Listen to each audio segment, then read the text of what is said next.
नमस्कार, मी विलास आव्हाड. आपण पाहताय AV9 एक्सप्रेस. महाराष्ट्र सरकारमध्ये राष्ट्रवादी सामील होऊन जवळजवळ आता 4 महिने होत आलेले आहेत. आणि सुरुवातीच्या काळामध्ये असं वाटत होतं की शरद पवार किंवा अजित पवार यांचं काहीतरी गडबड दिसते.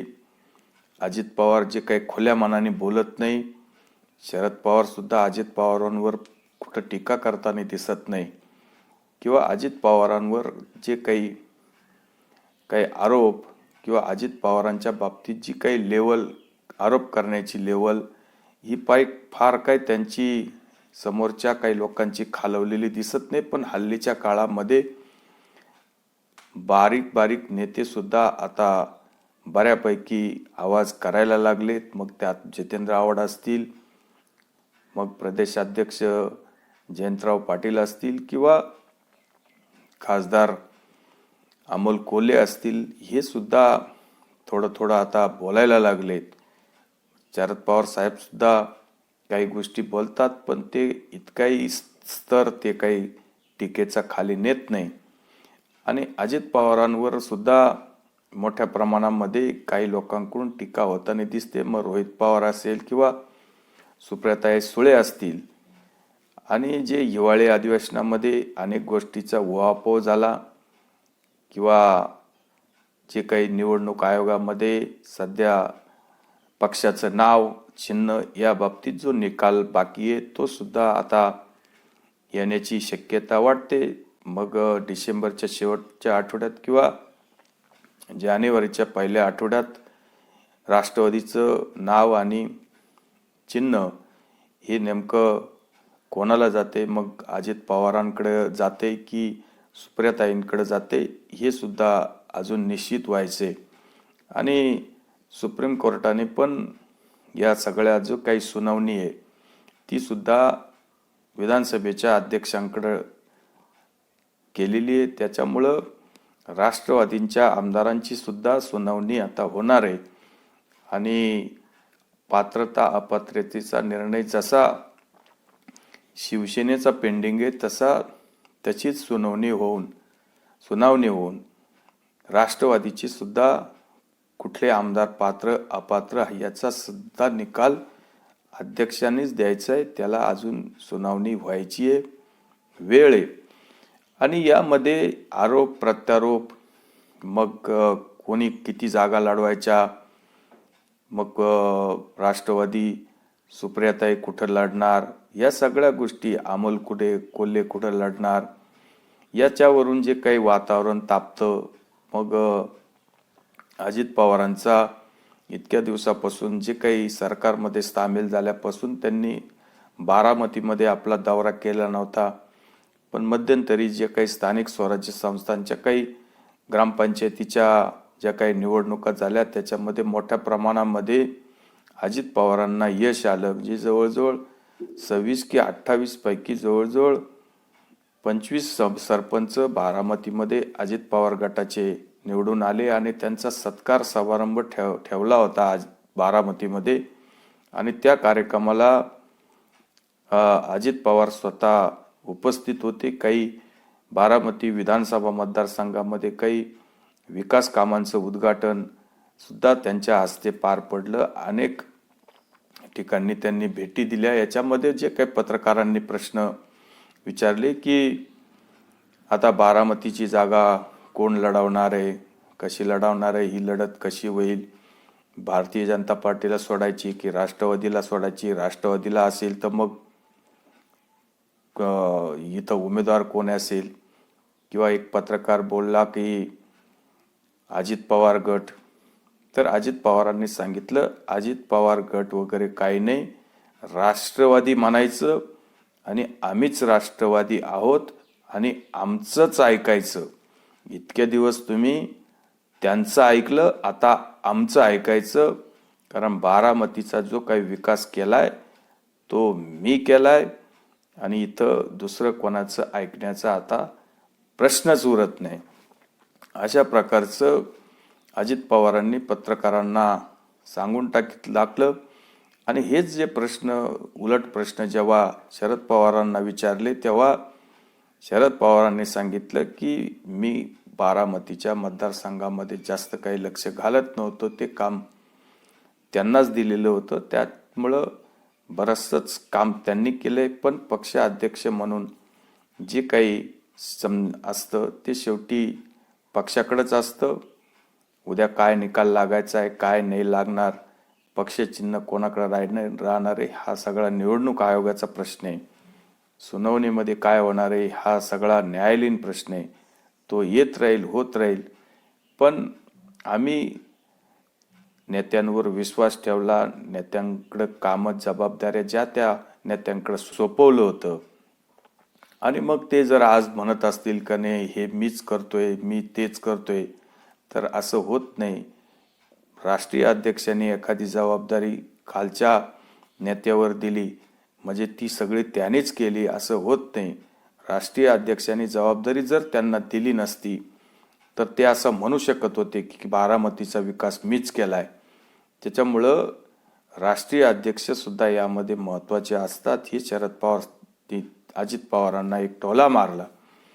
पण याच्यामध्ये जे काही अजित पवारांना जे सांगायचं होतं ते त्यांनी सांगितलं की बारामतीचा विकास मीच केलाय आणि बारामतीची जागा सुद्धा जी काही लढवायची आहे ती योग्य ठिकाणी आणि योग्य उमेदवार तिथं दिला जाईल आणि तो निवडूनच आणला जाईल.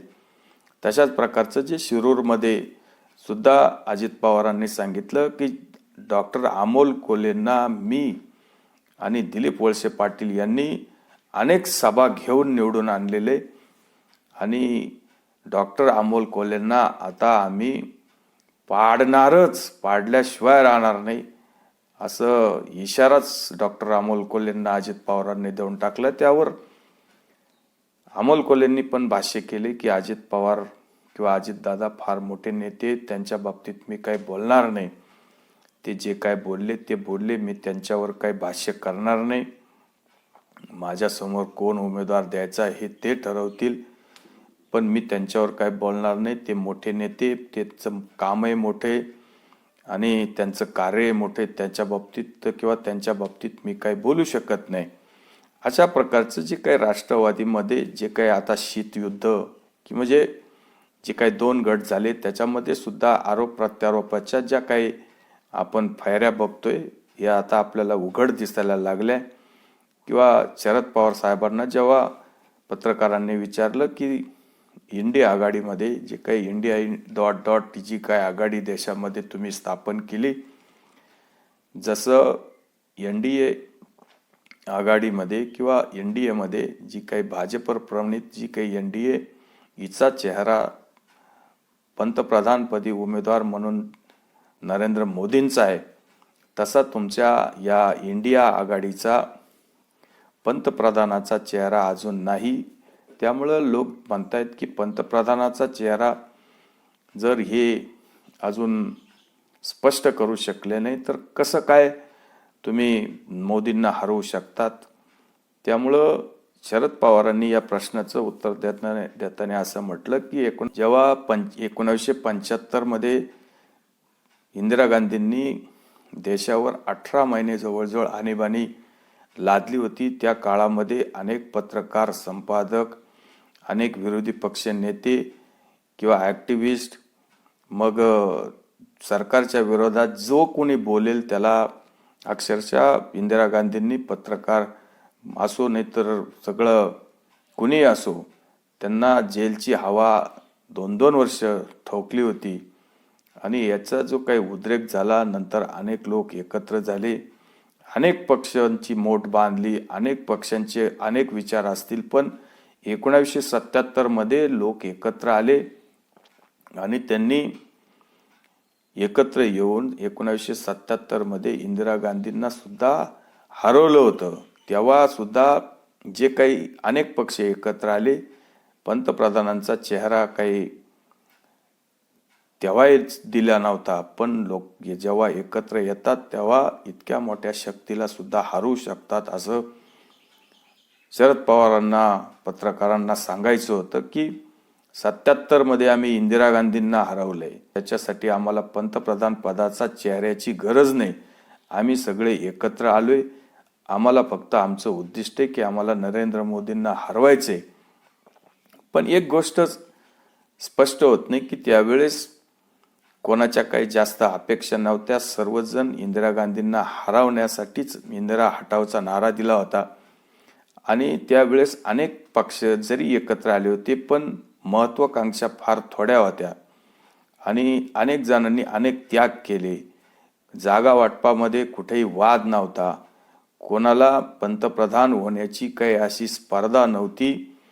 प्रत्येकाचा स्वार्थ बाजूला ठेवून या निवडणुकीमध्ये एकजुटीने जो काही प्रचार केला, यामुळेच इंदिरा गांधींना त्यावेळेस 1977 मध्ये हे सर्वजण हारू शकले. ही गोष्ट शरद पवारांनी सांगितली नाही.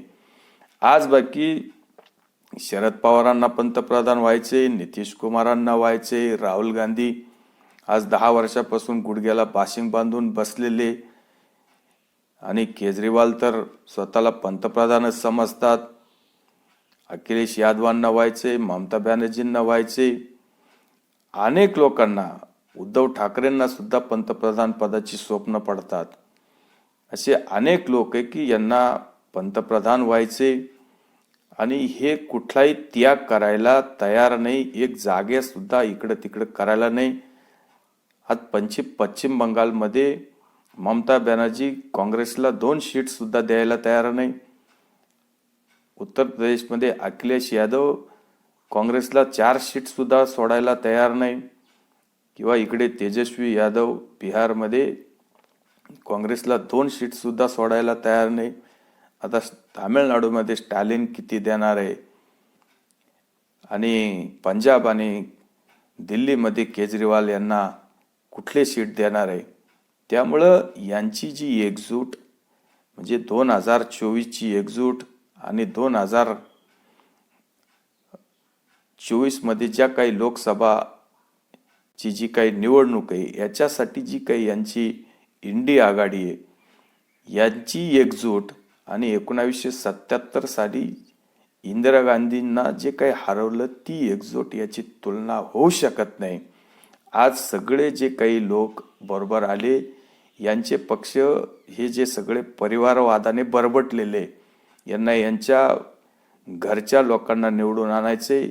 इथं परिवारातल्या लोकांना पार्टी, परिवाराची पार्टी असे बरेच, केजरीवाल सोडले तर सगळ्या पार्ट्या ज्या पक्ष ह्या परिवारवादी पार्ट्या आहे, यांना यांच्या कुटुंबाचं पडले, यांचे दुकानं फक्त कसे चालवायचे यांना देशाचं काहीही पडलेलं नाही. अशा प्रकारच्या पार्ट्या किती एकत्र आल्या तर नरेंद्र मोदींना हरवणं अतिशय अवघड आहे.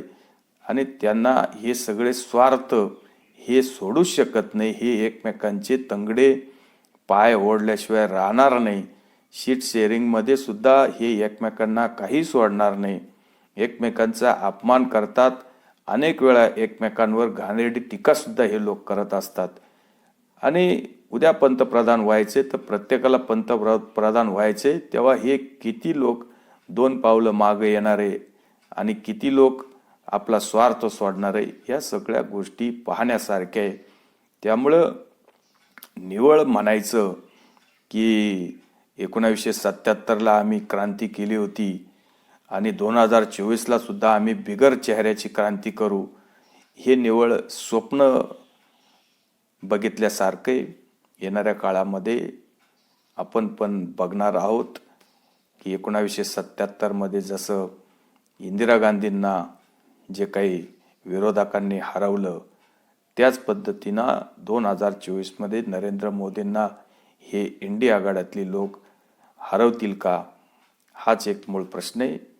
तुर्तच थांबतोय. व्हिडिओ आवडला असेल तर लाईक करा, शेअर करा. धन्यवाद.